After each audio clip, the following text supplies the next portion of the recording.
Okay, so next exercise is going to be pelvic tilts on the ball. That's moving the hips forward and back.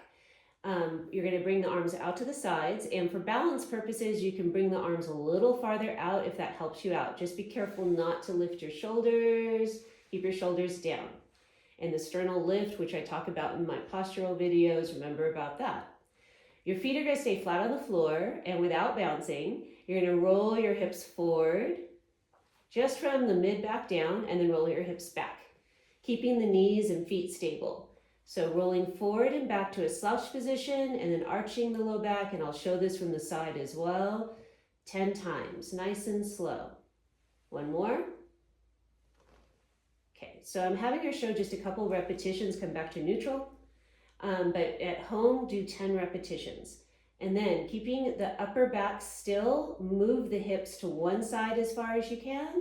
As far as you can, that's going to give you a trunk side bending stretch, and then the other. And to the right, and to the left. Now, show what a common compensation is at the knees. So if you let your knees go with it, that's a compensation. She's also leaning with her body there. So keeping the upper body still and the hip, knees, and feet in alignment side to side. So that is both for flexibility and for core strength. Next, stay in neutral. You're going to do circles. And so now she's going to circle forward, side, back, side in a clockwise direction first. And the shoulders stay still. So you can have someone actually hold onto your shoulders. If you're having difficulty, be sure you go to the front as well. You're moving to the back, move to the side, move to the front. There you go. Yes, hip, knee, foot alignment stays. Feet stay flat on the floor. And then counterclockwise, feet stay flat on the floor. So we're testing the limits of stability. That's going as far as you can. Do a little circle now, little. So you can start with little circles first and then work your way up to bigger circles. Okay, stop. So limits of stability is moving in an off balance position as far as you can while keeping your balance. Go ahead and do it so far that you lose your balance a little bit. So really challenge your limits of stability goes far. Okay, so that's going to be too far. So you work within what you can while keeping your balance. So once you do 10 to the right and 10 to the left, your arms are still going to be out to the side. Remember not to hang on the ball. That makes it so much easier. You're going to lift one foot up in the air and just do forward and back tilting first. Hips forward and back. So again, hip, knee, foot alignment. The upper body stays still. You can do 10 of those. Come back to neutral. And then try on the other leg now. A couple repetitions forward, back. So you want to be sure that you do both sides. If one side is worse than the other, you might want to do a little bit more than 10 repetitions. Now with one foot down and one foot up, and be sure your foot is a little closer to you so your foot is directly underneath your knee when you're doing these exercises. Lift up the other side and do hips side to side now. One foot down, one foot up. And again, you want to keep your foot flat on the floor. Your shoulders stay still, your back stays super tall.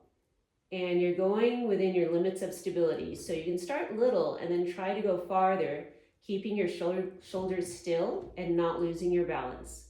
That's what's going to make it more challenging. The other side. Side to side. The other thing that would make this more challenging, stop a second, is try with your eyes closed. So each of these exercises can be done with your eyes closed to make it more challenging. So you really have to feel your foot staying in contact with the floor. So you can see how much more difficult this is. But when we perform on a stage, we're in dark spaces. And so this is really great cross training for that. The next exercise is going to be circles that you did with 2 feet down. Now you can do it with 1 foot down. And so you want to bring the foot closer to you that's on the floor. Yes, that'll make it a little bit easier. And then circling small first. Clockwise direction, remember to keep the sternum lifted. So everything from the mid back up stays still, all the motion happens lower. And then try the other direction. No, same foot, other direction. There you go. Sit really tall. So you want to be sure that you do both directions, clockwise and counterclockwise, 10 each. Go ahead and bring the other foot down. Most people forget to do the other side. So I would do clockwise, counterclockwise on each foot instead of changing feet in between.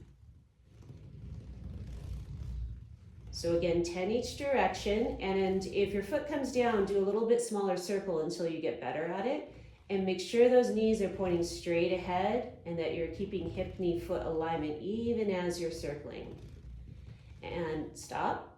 And again, the other way to make this harder would be to close your eyes doing it. And so that's the last step. So you want to be doing this for at least, a week or two and really get it down before you try with eyes closed.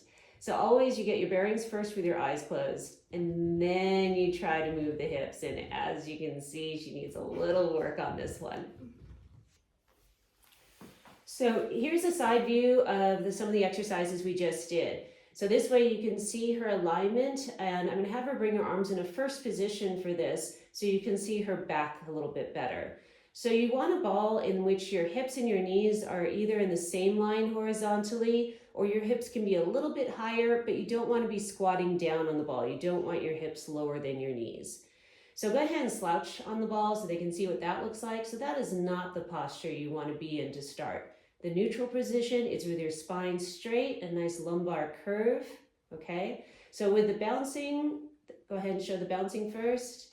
You want to maintain that position for all the exercises. Go ahead and stop and show the pelvic tilt rolling forward. So you do slouch your back a little bit and then you arch your back going back. And so it's trunk flexion as you go forward, lumbar flexion, lumbar extension. Show the whole back going into flexion. So you're going to move the hips forward a lot so your shoulders come forward. Shoulders forward. And come up. Okay, so that's too far. So you want to do only as far as a tilt where your shoulders are staying absolutely still and going to the rear. Good. Go ahead and come to neutral. And then when you do, go ahead and show side to side. When you do the side to side motion, you're keeping that neutral spine in your lumbar area and just shifting the hips. And then show the circles. So with the circles, you are going to do trunk extension and then lumbar flexion. So the trunk is going to move, but not the upper back, just the lower back. So you can think of being a little bit of a hula dancer here, and then try the other side. So keeping the sternum lifted, the shoulders still as you do those circles, either with both feet down or single foot down.